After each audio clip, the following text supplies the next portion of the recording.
Hello বন্ধুরা, সবাই কেমন আছো? আমি তো অনেক ভালো আছি। আবার একটা নতুন ব্লগ ভিডিও নিয়ে চলে এলাম। আমি আজ এসেছি আমতলা পৈলান মন্দির। চলো মন্দিরটা ঘুরে দেখাই তোমাদের। মন্দিরের চারপাশটা দেখো, কত লোক এসেছে মন্দিরে। আমি আগেও এসেছি এই মন্দিরে। আর তোমরা কে কে এসেছো এই মন্দিরে আমাকে কমেন্ট করে অবশ্যই জানাবে। আর মন্দিরটা তোমাদের কেমন লেগেছে অবশ্যই বলবে। আমার তো মন্দিরটা খুব ভালো লেগেছে। আমি এর আগেও এসেছিলাম মন্দিরটাতে, তবে সেটা সকালে এসেছি।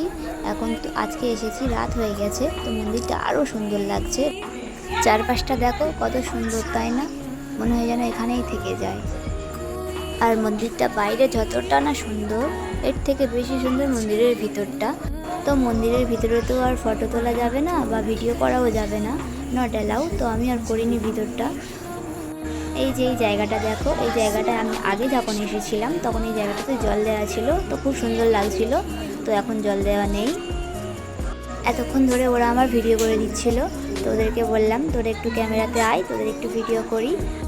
ওরা বলছিল যে ওদিকে নাকি একটা দোলনা আছে, ওরা দোলনা চড়বে বলছিল। তো আমি বললাম তোরা আগে যা, আমি আসছি।